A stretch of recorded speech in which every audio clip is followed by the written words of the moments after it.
Novel کرارے جاں second episode. تجھے پتا ہے لوگ جل جل کر کالے ہو رہے ہیں میری بیٹی کے نصیب سے۔ اماں اور کام بھی کیا ہے لوگوں کو۔ کمل نے گویا ناک پر سے مکھی اڑائی تھی۔ اسے کوئی انٹرسٹ نہیں تھا لوگوں کے جلنے کڑنے میں، مگر اس کی ماں بڑی روایتی سی عورت تھی۔ اسے بڑا سکون ملا تھا اپنی نند جیٹھانی دیورانی وغیرہ کی جلن دیکھ کر۔ وہ نمرا کو دیکھا تھا کیسے دیکھ رہی تھی تجھے ولیمے والے دن۔ اپنی نظر اتارنی چاہیے تجھے کمل، صدقہ دینا اپنا۔ اس کی اماں کو خدشات لاحق ہوئے۔ جی اچھا، کمل مسکراتے ہوئے بولی۔ اسے اپنی ماں پر پیار آنے لگا تھا۔ آنٹی، روبان گیری میں بیٹھا اپنا کچھ ضروری کام کر رہا تھا اور اسے لانچ سے آنے والی کمل کی اماں کی آواز ڈسٹرب کر رہی تھی۔ جب ہی وہ جھنجھلاتا ہوا ان کے سر پر پہنچا تھا۔ آنٹی کیوں بیٹا، ماں صدقے اماں کہا کرو تو مجھے کمل کی طرح۔ کمل کی سادی سی اماں روبان کے ماتھے کی تیوریاں نظر انداز کرتے ہوئے پیار سے بولی تھی، لیکن کمل کو بہت محسوس ہو رہا تھا روبان کا بدلحاظ انداز۔ آپ کو اماں کہا کروں میں؟ واٹ ایور، آپ بول بہت رہی ہیں اماں، بہت شور کر رہی ہیں آپ۔ روبان کا لہجہ مذاق اڑانے والا تھا۔ اماں موسم اچھا ہو رہا ہے، لان میں چلیے آپ میرے ساتھ۔ کمل نے ناگواری سے روبان آباد کو دیکھتے ہوئے اماں سے کہا تھا اور پھر انہیں ساتھ لے کر لان میں آ گئی۔ تیرے میاں کو اچھا نہیں لگتا نا میرا یہاں آنا؟ میں کیا کرتی، خوش ہی اتنی ہوں۔ تجھے اس بڑے سے گھر میں راج کرتا دیکھنا بڑا اچھا لگتا ہے، بڑی ہمت آ جاتی ہے میرے میں تجھے عیش کرتا دیکھ کر، مگر آئندہ میں خیال رکھوں گی۔ تیرا ابا بھی مجھے منع کرتا ہے، روز روز بیٹی کے گھر جانا اچھی بات نہیں، پھر بھی میں نمانی تجھے دیکھنے کو آ جاتی ہوں۔ اپنی اماں کا شرمندہ انداز کمل کو دکھ دے رہا تھا۔ جب ہی وہ بولی، اماں یہ آپ کی بیٹی کا گھر ہے، اب جب چاہیں یہاں آئیں، کوئی نہیں روک سکتا آپ کو۔ روبان سر بھی نہیں۔ نا میری بیٹی، یہ اچھی بات نہیں ہے واقعی، اور تو مجھے یہ بتا اپنے میاں کو سر کیوں کہتی ہے؟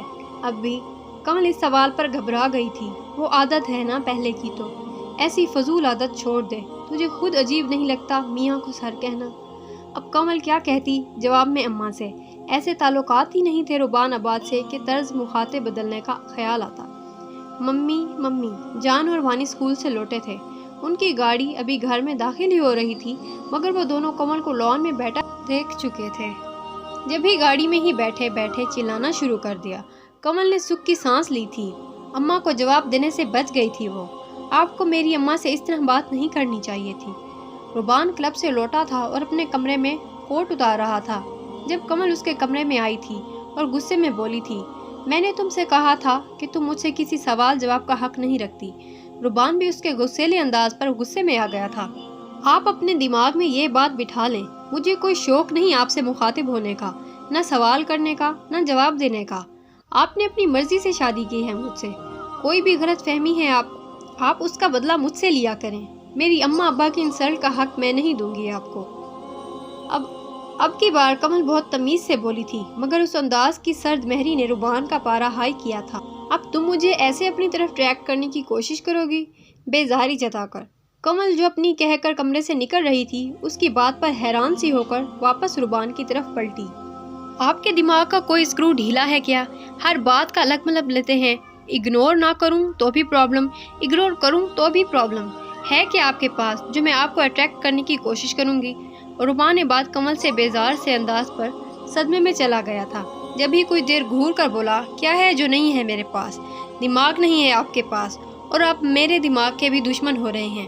سکون سے کہہ کر کمل تتلی کی طرح اڑتی ہوئی جان وانی کے کمرے میں پہنچی تھی، جہاں جان اور وانی اس سے کہانی سننے کے لیے بے قرار تھے۔ کمل کو بہت مزہ آتا تھا عزت کے ساتھ روبان آباد کو منہ توڑ جواب دینے میں۔ سلی وومن، روبان کمل کی باتوں کو سوچ سوچ کر کڑ رہا تھا۔ وہ ایک عام سی غریب گھر کی لڑکی سے ایسے جوابات کی توقع نہیں کر رہا تھا۔ ان کی شادی ہوئے 2.5 مہینہ ہونے کو تھا۔ ان 2.5 مہینوں میں جب بھی روبان نے کمل کی انسلٹ کرنے کی کوشش کی تھی، منہ کی کھانی پڑی تھی، مگر ایک بات تھی جو روبان آباد کو مطمئن کر رہی تھی، وہ تھی کمل کی بچوں سے محبت۔ چاہے ڈرامہ ہی صحیح، میرے بچوں کا خیال تو رکھ رہی ہے۔ انہی باتوں کو سوچتا وہ کافی بنانے کے خیال سے کمرے سے نکلا تھا۔ تم یہاں کیا کر رہی ہو؟ روبان اسے پہلے ہی کچن میں دیکھ کر چونک گیا۔ صبح کے لیے آٹا گوندھ رہی ہوں۔ مشکل ہوتا ہے صبح اتنے کام کرنا۔ You know what,